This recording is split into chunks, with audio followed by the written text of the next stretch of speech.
ꯑꯩꯈꯣꯏꯁꯦ ꯌꯨꯝꯗ ꯍꯟꯕꯩ ꯃꯇꯝ ꯑꯃꯨꯛ ꯌꯧꯔꯛꯇꯣꯔꯦꯕꯀꯣ ꯑꯗꯨꯅ ꯐꯦꯟꯁꯤꯁꯦ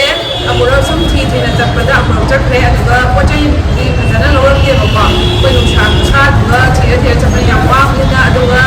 ꯍꯜꯂꯝꯗꯥꯏꯒꯤ ꯍꯧꯖꯤꯛ ꯑꯃꯨꯛ ꯐꯦꯟꯁꯤꯁꯦ ꯉꯥꯏꯍꯥꯛ ꯆꯪꯉꯝꯒꯦ ꯇꯧꯕꯅꯦ ꯄꯣꯠ ꯈꯔꯁꯨ ꯁꯨꯝ ꯌꯦꯡꯉꯛꯀꯦ ꯑꯗꯨꯒ ꯃꯌꯥꯝ ꯉꯁꯤ ꯑꯩꯅ ꯁꯤꯗ ꯒꯨꯋꯥꯍꯥꯇꯤꯗ ꯂꯩꯕ ꯃꯇꯝꯗ ꯂꯩꯈꯤꯕ ꯄꯣꯠ ꯆꯩꯁꯤꯡꯒꯤ ꯄꯣꯠꯁꯨ ꯑꯗꯨꯝ ꯇꯧꯖꯔꯛꯀꯦꯕꯀꯣ ꯑꯗꯨ ꯃꯌꯥꯝ ꯑꯩꯈꯣꯏ ꯍꯧꯖꯤꯛ ꯂꯣꯏꯁꯜꯂꯦ ꯃꯌꯥꯝꯁꯨ ꯃꯍꯤ ꯊꯛꯈꯤꯒꯦ ꯌꯥꯝ ꯁꯥꯏ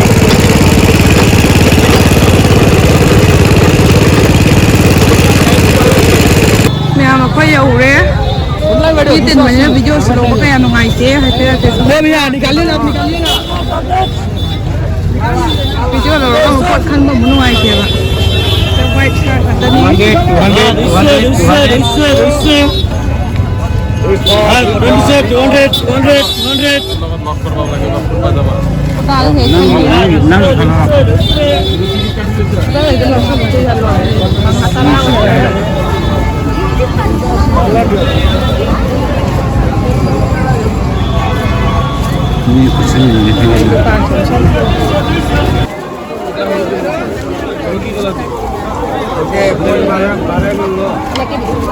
क्या क्या है वो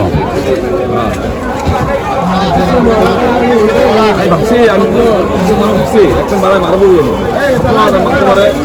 말해봐. 응?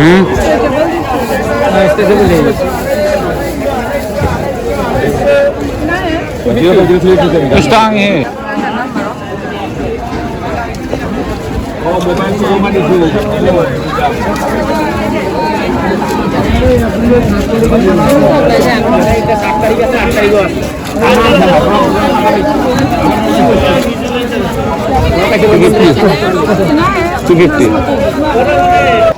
Maya masana kurtang ito ni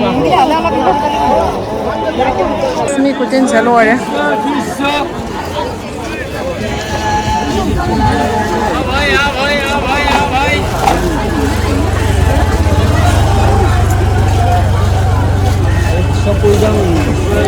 Câu tắc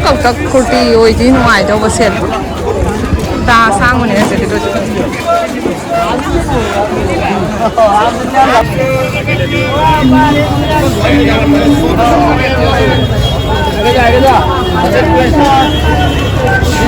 video बना रहा है रुपा 이래 시디 아, 200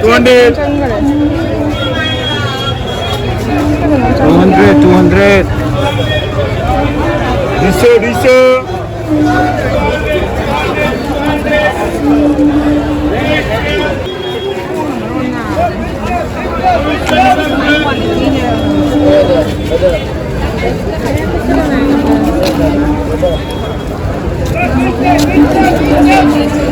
찐으로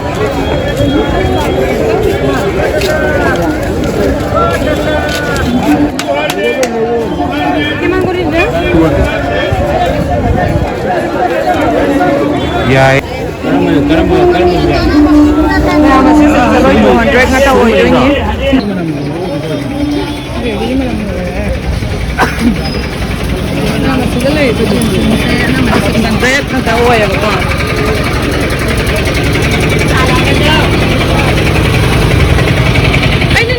Siga swai da loira na tro.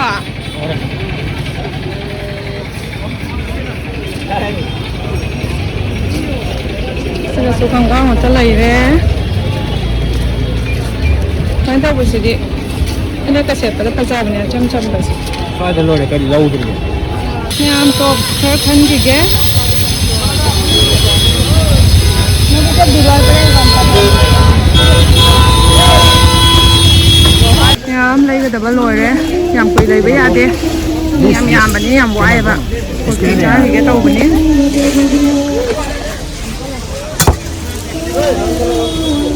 Kopi.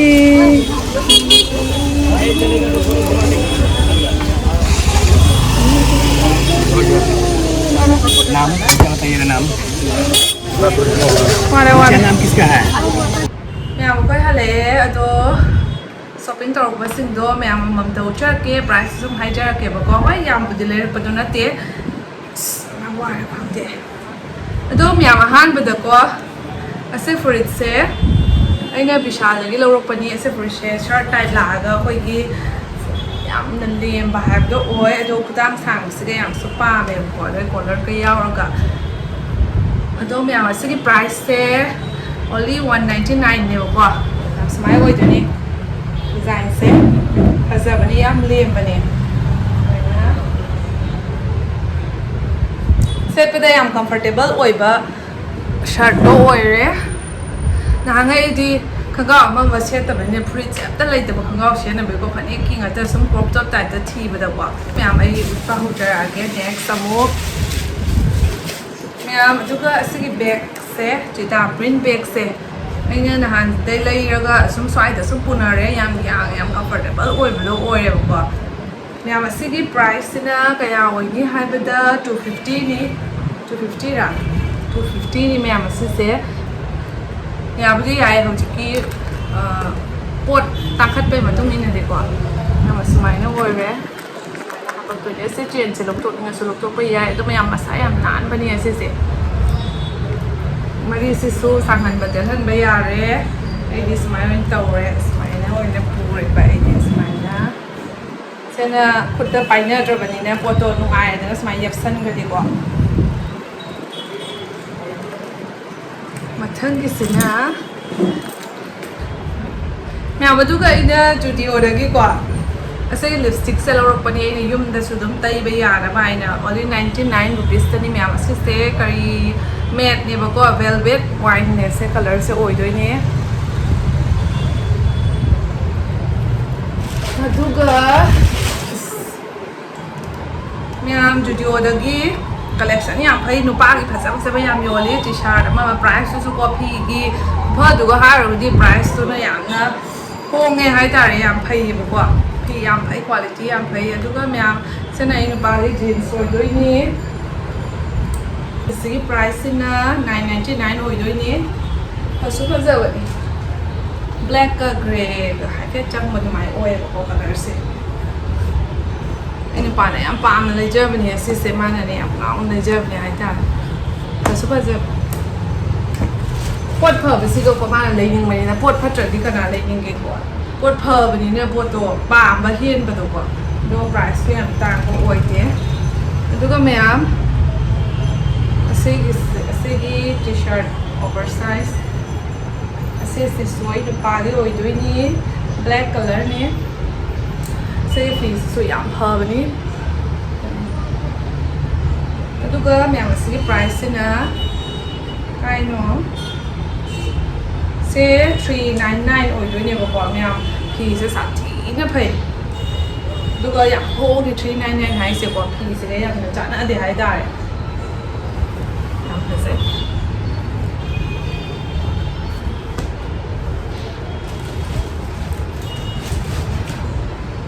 ꯑꯩ ꯅꯨꯄꯥ ꯉꯥꯛꯇ ꯍꯥꯟꯅ ꯌꯦꯡꯍꯜꯂꯛꯑꯒꯦ ꯃꯌꯥꯝ ꯑꯁꯤꯒꯤ ꯒ꯭ꯔꯦ ꯀꯂꯔꯒꯤ ꯇꯤ ꯁꯥꯔꯠꯁꯤꯁꯨ ꯑꯩ ꯅꯨꯄꯥꯒꯤ ꯑꯣꯏꯗꯣꯏꯅꯤ ꯃꯌꯥꯝ ꯑꯁꯤ ꯃꯆꯨꯁꯦ ꯑꯩꯅ ꯌꯥꯝ ꯄꯥꯝꯅ ꯑꯁꯤ ꯑꯣꯏꯅ ꯂꯩꯌꯨ ꯍꯥꯏꯅ ꯂꯩꯍꯟꯕꯅꯦꯕꯀꯣ ꯑꯁꯤ ꯃꯆꯨꯁꯦ ꯌꯥꯝ ꯁꯥꯊꯤꯅ ꯃꯤ ꯅꯥꯟꯕ ꯀꯂꯔꯅꯤ ꯍꯥꯏꯇꯥꯔꯦ ꯑꯗꯨꯒ ꯑꯩꯈꯣꯏꯒꯤ ꯅꯦꯛꯇꯅ ꯁꯨꯃꯥꯏꯅ ꯋꯥꯏꯠ ꯍꯥꯏꯐꯦꯠꯁꯨ ꯌꯥꯎꯔꯦ ꯈꯨꯗꯥꯡꯗꯁꯨ ꯁꯨꯃꯥꯏꯅ ꯌꯥꯎꯔꯦ ꯃꯌꯥꯝ ꯑꯁꯤꯒꯤ ꯐꯤꯁꯨ ꯌꯥꯝ ꯐꯩ ꯁꯨꯃꯥꯏꯅ ꯑꯣꯏ ꯑꯗꯨꯒ ꯃꯌꯥꯝ ꯑꯁꯤꯒꯤ ꯄ꯭ꯔꯥꯏꯁꯁꯤꯅ ꯁꯤꯁꯨ 399 ꯄꯤꯕꯀꯣ ꯎꯜꯇꯥ ꯑꯣꯏꯅ ꯎꯔꯝꯃꯅꯤ ꯐꯖꯩ ꯑꯁꯤ ꯁꯦꯠꯂꯒ ꯌꯥꯝ ꯅꯥꯜꯂꯤ ꯒꯥꯔꯤ ꯄꯤꯕ ꯃꯌꯥꯝꯁꯦ ꯂꯣꯏꯔꯦ ꯑꯗꯨꯒ ꯃꯌꯥꯝ ꯃꯊꯪꯒꯤꯁꯤꯅ ꯎꯜꯇꯥ ꯑꯣꯏꯔꯦ ꯌꯦꯡꯉꯝꯕꯒꯤ ꯋꯥꯔꯦ ꯍꯪꯒꯠ ꯍꯟꯗꯥ ꯆꯠꯄꯗ ꯃꯌꯥꯝ ꯈ꯭ꯋꯥꯡꯕꯅꯤ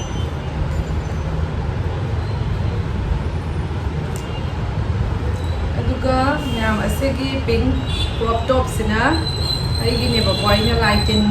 ꯈꯣꯏꯔꯝ ꯆꯠꯄꯗꯁꯨ ꯄꯤꯡꯁꯦ ꯑꯁꯦ ꯄꯤꯡ ꯀꯂꯔꯁꯦ ꯑꯩꯅ ꯌꯥꯝ ꯄꯥꯝꯖꯕ ꯄꯤꯡꯇ ꯈ꯭ꯋꯥꯏ ꯄꯥꯝꯖꯕ ꯀꯂꯔ ꯍꯥꯏꯔꯒꯗꯤ ꯑꯁꯦ ꯄꯤꯡꯁꯦ ꯑꯣꯏꯗꯣꯏꯅꯦꯕꯀꯣ ꯄꯤꯡꯇꯁꯨ ꯃꯈꯜ ꯃꯈꯜ ꯂꯩꯗꯅꯀꯣ ꯑꯗꯣ ꯑꯁꯦ ꯀꯂꯔꯁꯤꯅꯗꯤ ꯌꯥꯝ ꯄꯥꯝꯃꯦꯕꯀꯣ ꯁꯤꯁꯦ ꯃꯤ ꯁꯦꯠꯂꯒ ꯌꯥꯝ ꯉꯧꯊꯣꯛꯄ ꯃꯆꯨ ꯍꯥꯏꯕꯗꯣ ꯑꯣꯏꯗꯣꯏꯅꯦ ꯑꯩ ꯐꯨꯔꯤꯠ ꯄꯤꯡꯁꯦ ꯌꯦꯡꯉꯣ ꯑꯗꯣ ꯏꯁꯇ꯭ꯔꯦꯆꯦꯕꯜꯗꯤ ꯑꯣꯏꯌꯦꯕꯀꯣ ꯃꯄꯥꯟꯗ ꯁꯨꯃꯥꯏꯅ ꯍꯥꯞꯄꯅꯤ Now, the price here 250 ni ma'am. It's na fancy day lower pani bako. 250 or 200 or mane. 200 ni ma'am. So 200 ni ma'am. Is it?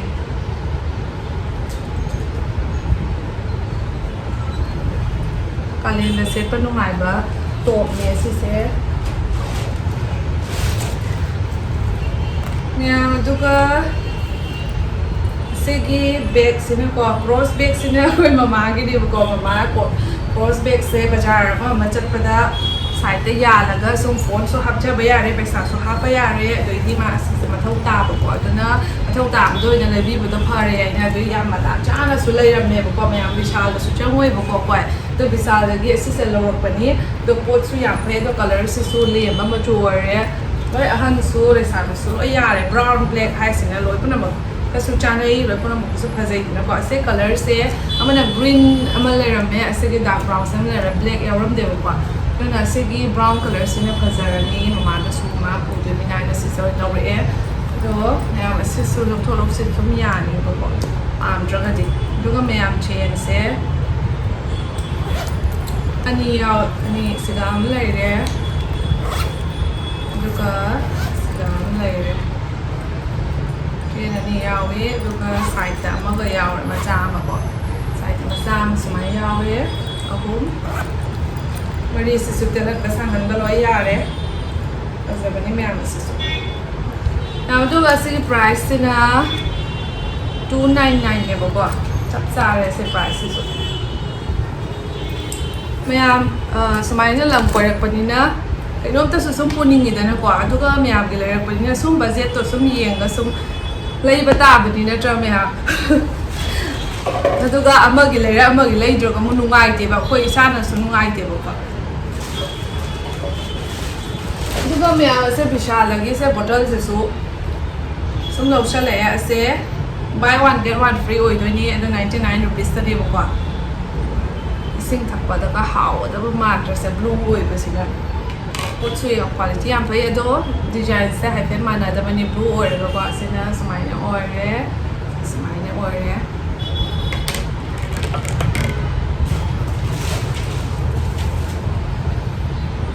เมื่อมาถึงที่สินะบ่าวกินนี่บอกว่าบ่าวสมัยจุเสียขณะหันออยล์วันนี้เนี่ยมาจุยังอันเลี้ยงบ่ปังเลยเดิมเราเรียดูโปเกตคนยาวเทรบอกว่าสมัยตัวโปเกตสวยเอาพี่ทุกทีนี้แต่ในกว่าดูVishalได้โปเกตยาวพี่ก็สมัยที่เลยหัวเทรบอกว่ามาจุเสียอันเลี้ยงบัตรเทรปดาเราเสียมาจุชนะบ่าวดูสุดจัดจ้าเรียนนะเสียสมัยเราเรียกคนละปันปีเสียอันตัวก็ไม่เอาสินะยังโฮงไงไม่ได้ผีกูเพิ่มสิตัวกว่าผีช่วยยังพยายามบอกว่ากี่โฮงก็ผีพัฒนาหายตัวอวยเดียวบอกว่าตัวผีสิตัววัดprice สิ149 rupees แต่ผียังพยายามการเล่นแต่ดิบแต่หมดเหล่าดาวด้วยแบบคุยโฮงก็ผีพัฒนาบุตรก็นานไม่บีตัวนี้นะจ๊ะแต่ผีสุภาพแล้วก็โฮงสุโฮงแบบคันแบบสุภาพให้ประดับกัน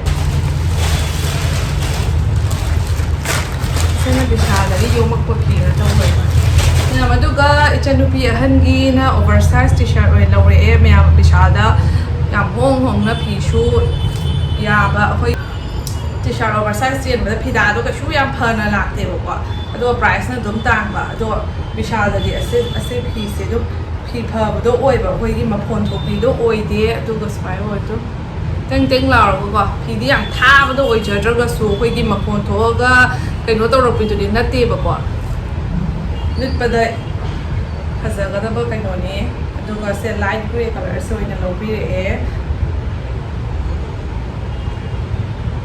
bây giờ có chú ý ăn đây học đi tôi có cái nó này học tập size tôi phải học tập nhà mà xin nhá 99 rupees tao ôi đôi đi bạc quả sẽ số phi phở bạc ghi lâu rồi bên đi bạc quả mà mình sẽ cái phi sẽ làm chán là thì hay tan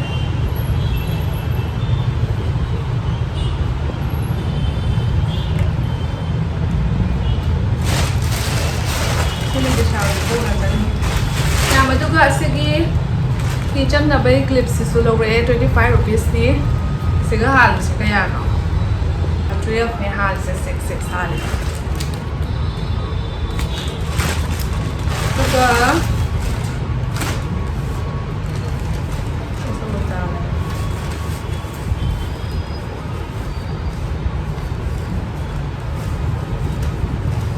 ꯑꯩꯒꯤ ꯐꯨꯔꯤꯠꯅꯦꯕ ꯈ꯭ꯋꯥꯏ ꯊꯤꯕꯗ ꯋꯥꯔꯤꯁꯦ ꯐꯅꯦꯛꯀ ꯆꯥꯟꯅꯕ ꯊꯤꯕꯗꯀꯣ ꯌꯥꯝꯁꯨ ꯁꯥꯡꯕꯗꯣ ꯐꯅꯦꯛꯀ lead ꯐꯖꯗꯦ ꯌꯥꯝ ꯇꯦꯟꯃꯜꯂ ꯌꯥꯗꯦ ꯑꯗꯨꯏꯗꯤ ꯑꯩꯅ ꯄꯥꯝꯖꯔꯨꯕꯅ ꯑꯩꯈꯣꯏ ꯈꯣꯡꯒ꯭ꯔꯥꯎꯒ ꯁꯦꯠꯄꯗ ꯐꯖꯒꯗꯕ ꯑꯗꯨꯏꯗꯤ ꯁꯨꯝ ꯂꯩꯗꯅ ꯑꯗꯨꯃꯥꯏꯅ ꯑꯣꯏꯕ ꯈꯪꯉꯕ ꯑꯩꯒꯤ ꯐꯤ ꯊꯤꯕꯁꯦ ꯌꯥꯝ ꯁꯥꯊꯤꯅ ꯋꯥꯏꯑꯦꯕ ꯑꯗꯨꯅ ꯍꯧꯖꯤꯛ ꯃꯇꯝꯁꯦ ꯈꯪꯉꯕ ꯄꯥꯝꯃꯦꯅ ꯐꯠ ꯂꯩꯁꯟꯕꯗꯣ ꯌꯥꯗꯦꯕ ꯈꯪꯀꯨꯞ ꯐꯪꯉꯦ ꯌꯥꯗꯦ ꯑꯗꯩꯗꯤ ꯁꯨꯝ ꯐꯅꯦꯛꯀ ꯆꯥꯟꯅꯕ ꯍꯥꯏꯅ ꯌꯦꯡꯕꯗꯀꯣ ꯑꯄꯥꯝꯕ ꯊꯤꯔꯛꯄꯗ ꯌꯥꯗꯦꯕꯀꯣ ꯑꯗꯨꯒ ꯃꯌꯥꯝ ꯑꯁꯤꯁꯦ ꯑꯩꯈꯣꯏ ꯊꯤ ꯂꯣꯏꯔꯒ ꯑꯁꯦ ꯇꯣꯞꯁꯦ ꯑꯩꯅ ꯌꯥꯝ ꯋꯥꯅ ꯐꯪꯖꯔꯛꯄꯅꯦꯕꯀꯣ ꯕꯤꯁꯥꯜꯗꯩꯅꯤ ꯃꯌꯥꯝ ꯑꯁꯤꯁꯨ ꯃꯌꯥꯝ ꯑꯁꯦ ꯄꯔꯄꯜ ꯀꯂꯔꯁꯦ ꯑꯩꯅ ꯌꯥꯝ ꯄꯥꯝꯕ ꯑꯗꯨꯒ ꯈꯨꯗꯥꯡꯒꯁꯦ ꯁꯨꯃꯥꯏꯅ ꯑꯣꯏ ꯑꯗꯨꯒ ꯁꯦ ꯄꯣꯝꯂꯛ ꯂꯥꯛꯑꯦꯕꯀꯣ ꯌꯥꯝ ꯀꯪꯕ ꯈꯔ ꯈꯪꯉꯣꯏꯅ ꯑꯩꯅ ꯑꯁꯤꯁꯦ ꯈꯜꯂꯛꯄꯅꯦꯕ ꯑꯁꯤꯒ ꯋꯥꯏꯠꯁꯨ ꯂꯩꯍꯧꯋꯤ ꯑꯗꯨꯒ ꯁꯦ ꯄꯔꯄꯜꯁꯤꯃꯒ ꯂꯩꯍꯧꯋꯦꯕꯀꯣ ꯑꯗꯨꯒ ꯃꯌꯥꯝ ꯑꯁꯤꯒꯤ ꯄ꯭ꯔꯥꯏꯁꯁꯤꯅ $3.99ꯅꯤ ꯃꯌꯥꯝ ꯐꯤꯁꯨ ꯐꯩ ꯐꯤꯁꯤꯁꯨ ꯁꯨꯝ ꯐꯩ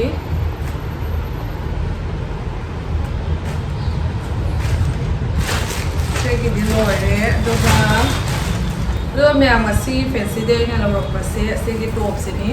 ꯄꯣꯠ ꯈꯟꯐꯝ ꯈꯪꯗꯦ ꯃꯌꯥꯝ ꯂꯣꯏꯅꯅꯦ ꯂꯣꯏ ꯃꯌꯥꯝ ꯄꯩ ꯊꯝꯕꯅꯤꯅꯅꯦ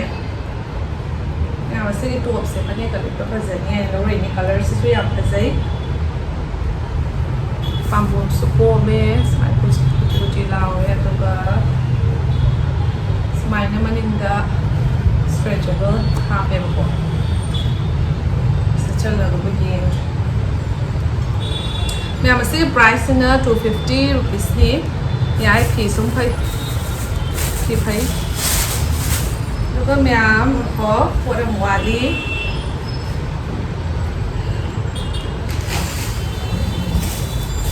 ꯃꯌꯥꯝ ꯑꯗꯨꯒ ꯏꯆꯟꯅꯨꯄꯤ ꯑꯇꯣꯝꯕꯤꯒꯤꯅ ꯈꯣꯡꯒ꯭ꯔꯥꯎ ꯑꯣꯏꯅ ꯂꯧꯕꯤꯔꯛꯑꯦꯕꯀꯣ ꯈꯣꯡꯒ꯭ꯔꯥꯎꯁꯦ ꯌꯥꯝ ꯁꯥꯊꯤꯅ ꯍꯣꯡꯉꯦ ꯍꯥꯏꯕ ꯇꯥꯔꯦ ꯐꯣꯔꯃꯦꯜ ꯄꯦꯟ ꯑꯗꯨꯃꯥꯏꯅ ꯂꯥꯛꯄꯤꯗꯨꯅꯦꯕꯀꯣ ꯑꯗꯣ ꯌꯥꯝ ꯐꯖꯩꯌꯦꯕ ꯈꯪꯉꯕ ꯃꯆꯨꯁꯤꯁꯨ ꯂꯦꯝꯗ꯭ꯔꯥ ꯗꯥꯔꯛ ꯕ꯭ꯔꯥꯎꯟ ꯀꯂꯔ ꯂꯩꯔꯝꯃꯦꯕꯀꯣ ꯗꯥꯔꯛ ꯕ꯭ꯔꯥꯎꯟꯗꯣ ꯈꯔ ꯁ꯭ꯋꯥꯏꯒꯤ ꯕꯦꯜ ꯐꯥꯐꯝꯁꯦ ꯇꯠ ꯂꯩꯔꯝꯃꯦꯕꯀꯣ ꯐꯗꯤ ꯐꯖꯕ ꯑꯗꯨꯅ ꯑꯩꯈꯣꯏꯒꯤ ꯂꯥꯏꯠ ꯕ꯭ꯔꯥꯎꯟ ꯇꯥꯏꯞꯇ ꯑꯣꯏꯕꯁꯦ ꯁꯤꯅ ꯑꯩꯈꯣꯏꯒꯤ ꯈꯣꯡꯒ꯭ꯔꯥꯎꯒꯤ ꯃꯆꯨ ꯅꯥꯏꯕꯁꯦ ꯐꯖꯗꯦꯗꯅ ꯐꯨꯔꯤꯠ ꯃꯦꯆꯤꯡ ꯐꯨꯔꯤꯠ ꯑꯃꯒ ꯁꯨꯝ ꯂꯤꯠꯁꯟꯕꯁꯦ ꯄꯛꯅꯗꯦꯗꯅ ꯕ꯭ꯔꯥꯎꯟꯒꯨꯝꯕ ꯕ꯭ꯂꯦꯛ ꯋꯥꯏꯠ ꯑꯣꯏꯗꯤ ꯁꯨꯝ ꯑꯗꯨꯒꯨꯝꯕꯗꯨꯅ ꯁꯨꯝ ꯐꯖꯩꯗꯅꯀꯣ ꯌꯥꯝ ꯐꯖꯕꯅꯦ ꯃꯥꯏ ꯈꯣꯡꯒ꯭ꯔꯥꯎꯁꯦ ꯃꯌꯥꯝ ꯑꯁꯦ ꯐꯤꯁꯨ ꯁꯥꯊꯤꯅ ꯐꯩꯌꯦꯕꯀꯣ ꯑꯗꯣ ꯄꯣꯀꯦꯠꯁꯨ ꯌꯥꯎꯔꯦ ꯁꯥꯏꯗ ꯄꯣꯀꯦꯠ ꯌꯥꯎꯔꯦ ꯑꯗꯨꯒ ꯃꯌꯥꯝ ꯑꯁꯤꯒꯤ ꯄ꯭ꯔꯥꯏꯁꯁꯦ ꯈꯣꯡꯒ꯭ꯔꯥꯎꯁꯤꯒꯤ ꯍꯥꯏꯔꯨꯔꯒꯗꯤꯀꯣ $200ꯇꯅꯤ ꯃꯌꯥꯝ ꯑꯁꯦ ꯌꯥꯝ ꯁꯥꯊꯤꯅ ꯍꯣꯡꯉꯦ ꯃꯆꯨ ꯐꯖꯕ ꯑꯗꯨꯝ ꯂꯩꯍꯧꯋꯤ ꯀꯂꯔꯤꯡ ꯃꯆꯨ ꯉꯥꯛꯇꯅꯦꯕ ꯑꯇꯩ ꯂꯩꯍꯧꯋꯤꯗꯨꯗꯤꯀꯣ ꯑꯗꯣ ꯕ꯭ꯂꯦꯛꯁꯨ ꯃꯥꯒꯤ ꯂꯩꯕꯅꯤꯅ ꯕ꯭ꯂꯦꯛ ꯂꯧꯔꯛꯇ꯭ꯔꯦ ꯑꯗꯨꯗꯤ ꯋꯥꯏꯠꯁꯨ ꯃꯣꯠꯀꯅꯤꯅ ꯋꯥꯏꯠ ꯂꯧꯔꯛꯇ꯭ꯔꯦ ꯑꯗꯨꯒ ꯀ꯭ꯔꯤꯝ ꯀꯂꯔꯁꯨ ꯌꯥꯝ ꯃꯁꯥ ꯅꯥꯟꯕ ꯃꯆꯨꯁꯨ ꯂꯩꯍꯧꯔꯦꯕꯀꯣ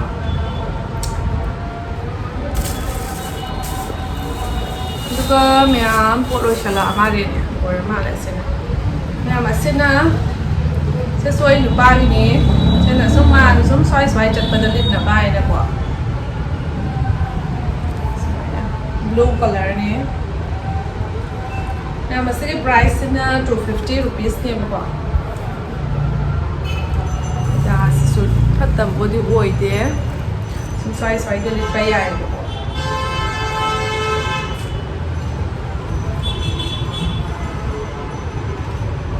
ꯂꯣꯏꯔꯦ ꯃꯌꯥꯝ ꯑꯁꯤꯒꯤ ꯚꯤꯗꯤꯑꯣꯁꯦ ꯁ꯭ꯋꯥꯏ ꯁꯨꯝ ꯂꯣꯏꯁꯤꯟꯖꯔꯒꯦ ꯋꯥꯕꯅꯁꯨ ꯂꯣꯏꯔꯦꯕꯀꯣ ꯃꯌꯥꯝꯅ ꯑꯩ ꯚꯤꯗꯤꯑꯣꯁꯦ ꯌꯦꯡꯕꯤꯕ ꯂꯣꯏꯔꯒ ꯂꯥꯏꯛ ꯀꯃꯦꯟ ꯁꯕꯁꯀ꯭ꯔꯥꯏꯕ ꯇꯧꯁꯤꯟꯕꯤꯔꯝꯃꯣ ꯑꯗꯨꯒ ꯃꯌꯥꯝ ꯅꯧꯅ ꯆꯪꯉꯛꯄ